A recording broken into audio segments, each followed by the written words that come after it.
एक वचन को हम पढ़ेंगे भजन संहिता 135। क्वायर में सिंगर्स में से उसको पूरा पढ़ेंगे हम, पूरा भजन संहिता 135 फुल पूरा बाप। यह की स्तुति करो, यहोवा के नाम की स्तुति करो। हे यहोवा के सेवको, तुम स्तुति करो। तुम यो यहोवा के भवन में अर्थात हमारे परमेश्वर के भवन के आंगनों में खड़े रहते हो, यह की स्तुति करो, क्योंकि यहोवा भला है। उसके नाम का भजन गाओ, क्योंकि यह मनोहर है। यह ने तो याकूब को अपने लिए चुना है, अर्थात इस्राएल को अपना निज धन होने के लिए चुन लिया है। मैं तो जानता हूँ कि तू हमारा प्रभु यहोवा सब देवताओं में से महान है। जो कुछ यहोवा ने चाहा उसे उसने आकाश और पृथ्वी और समुद्र और सब गहरे स्थानों से किया है। वह पृथ्वी की शोर से कोहरे उठाता है और वर्षा के लिए बिजली बनाता है और पवन को अपने भंडार में से निकालता है। उसने मिस्र में क्या मनुष्य क्या पशु सबके पहलोठों को मार डाला। हे मिस्र, उसने तेरे बीच में फिरौन और सब कर्मचारियों के बीच चिन्ह और चमत्कार किए। उसने बहुत सी जातियां नष्ट की और सामर्थी राजाओं को अर्थात एमोरियों के राजा सिहोन को और वाशान के राजा ओग को और कनान के सब राजाओं को घात किया और उनके देश को बांटकर अपनी प्रजा इस्राएल का भाग होने के लिए दे दिया। हे यहोवा, तेरा नाम सदा स्थिर है। हे यहोवा, जिस नाम से तेरा स्मरण होता है वह पीढ़ी पीढ़ी बना रहेगा। यहोवा तो अपनी प्रजा का न्याय चुकाएगा और अपने दासों की दुर्दशा देकर तरस खाएगा। अन्य जातियों की मूर्तें सोना चांदी ही की हैं, हे मनुष्य की बनाई हुई हैं। उन्हें मुंह तो रहता है परंतु वह बोल नहीं सकती। उनके आंखें तो रहती हैं परंतु वह देख नहीं सकती। उनके कान तो रहते हैं परंतु वह सुन नहीं सकती। ना उनके कुछ भी सांस चलती है। जैसी वे हैं वैसे ही उनके बनाने वाले भी हैं और उन पर सब भरोसा रखने वाले भी वैसे ही हो जाएंगे। हे इस्राएल के घराने, यहोवा को धन्य कह। हे हारून के घराने, यहोवा को धन्य कह।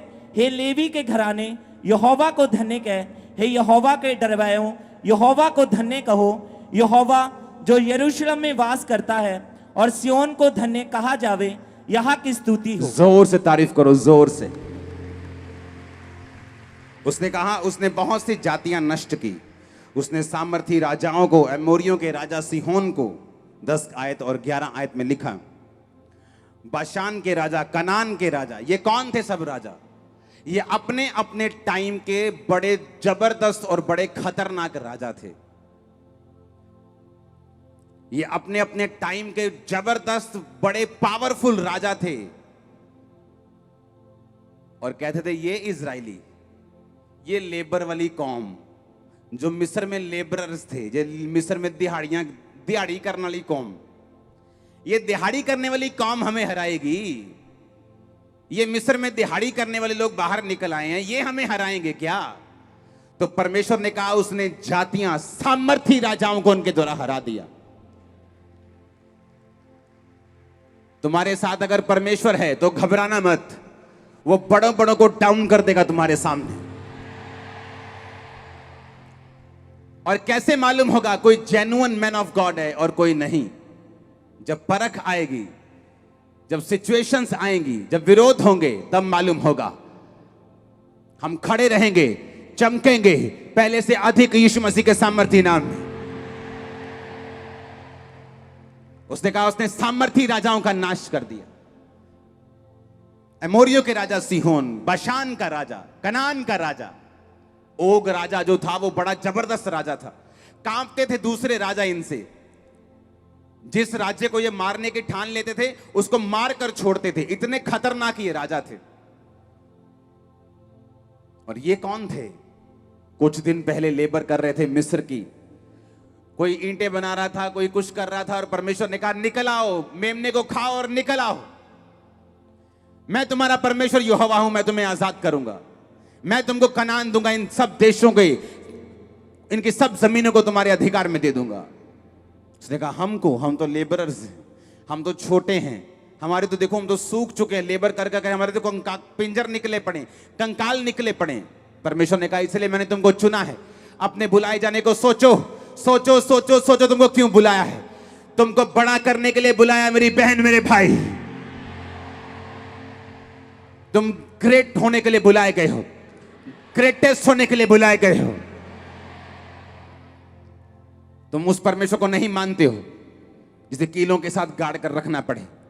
तुम जिंदा परमेश्वर की संतान हो जो हमारे आगे आगे चलता है और पीछे भी देखता है, हमारे दाएं बाएं भी चलता है। आमीन। तुम उस परमेश्वर की संतान हो। और बाइबल क्या कहती है?